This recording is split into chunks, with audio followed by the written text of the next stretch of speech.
आज हम लोग बहुपद का ऑब्जेक्टिव क्वेश्चन देखेंगे। यदि बहुपद px का एक गुणनखंड x प्लस 1 हो तो बहुपद px का एक शून्यक होगा। तो बहुपद का एक गुणनखंड दे दिया हमको, x प्लस 1 दे दिया। तो इस गुणनखंड को शून्यक निकालने के लिए हम लोग इसको 0 के बराबर कर देते हैं। अब यहाँ पर प्लस 1 है, उधर जाएगा तो -1। तो यहाँ पर बहुपद का एक शून्यक -1 हुआ, तो इसलिए ऑप्शन नंबर हम लोग ए मारेंगे। फिर अगला नंबर क्वेश्चन देखते हैं। बहुपद 5y² - 4 14y + 8 के शून्यकों का योग होगा। तो इस बहुपद का शून्यकों का योग निकालने के लिए यहाँ पर a का मान 5 है और b का मान -14 है और c का मान 8 है। अब हमको निकालना है शून्यकों का योग। तो शून्यकों का योग बराबर होता है -b/a माइनस, और यहाँ b का मान -14 है और a का मान 5 है। माइनस माइनस प्लस होगा, तो ये 14/5। अब देखेंगे ऑप्शन नंबर कौन सा होगा, सी नंबर सही होगा।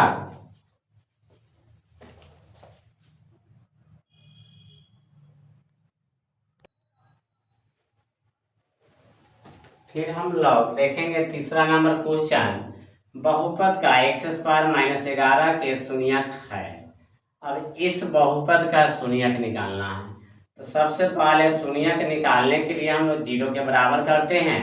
इधर माइनस में, उधर जाएगा तो प्लस में। तो x² बराबर 11, तो x बराबर प्लस माइनस √11 होगा। अब यहाँ से एक बार प्लस में लिखेंगे और एक बार माइनस में। तो यहाँ से देखेंगे ऑप्शन नंबर मेरा डी सही होगा। फिर अगला नंबर हम लोग देखेंगे, निम्नलिखित में से किस द्विघात बहुपद के शून्यकों का योग -4 है और तथा गुणनफल -5 है। तो इसको हम लोग बारी बारी से चेक करेंगे, किस बहुपद का योग -4 है और उसका गुणनफल -5 है। पहले फर्स्ट नंबर का हम लोग चेक करेंगे। इसका शून्यकों का योग बराबर होता है -b/a माइनस, और b के स्थान पर 4 है और a के स्थान पर 1 है। तो इसका तो योग तो -4 आ गया, पर गुणनफल देखेंगे तो ये होता है c/a। तो c का मान 5 है और a का मान 1 है, यानी 5। यहाँ पर योग आया -4, तो -4 तो है, पर गुणनफल 5 आया और यहाँ पर -5 है।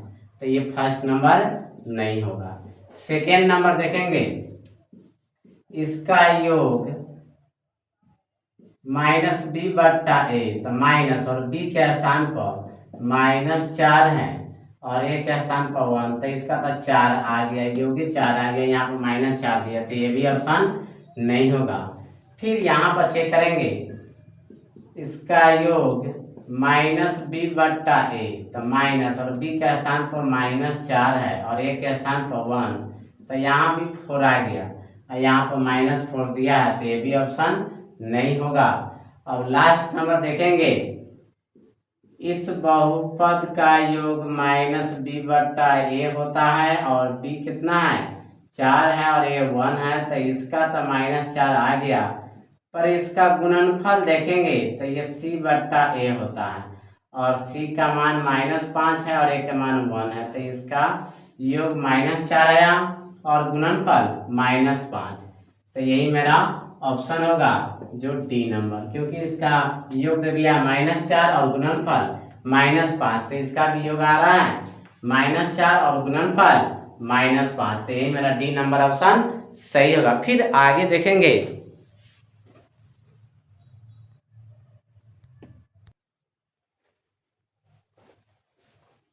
बहुपद px बराबर 3x² + x + 1 को बहुपद gx बराबर x + 1 से भाग देने पर शेषफल क्या होगा।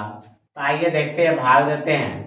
यानी x+1 से भाग देना है px में, तो px कितना है 3x² + x+1 से भाग देते हैं। चलिए, तो यहाँ x लाना है 3x², तो हम 3x से गुना करेंगे x में, तो आ जाएगा 3x², प्लस है तो प्लस 3x से 1 में गुना करेंगे तो यहाँ 3x, और घटाव में साइन चेंज होता है, तो ये तो कट गया। यहाँ 3x में से x घटेगा तो -2x बचेगा और +1, और यहाँ x है लाना है -2x, तो हम -2 से x में गुना करेंगे तो -2x, प्लस माइनस माइनस होता है, और 2 में 1 से गुना करेंगे तो 2 होगा, और घटाव में साइन चेंज होगा, तो ये कट गया। ये 2 और 1 3, तो यहाँ से देखेंगे ऑप्शन नंबर मेरा ए सही होगा।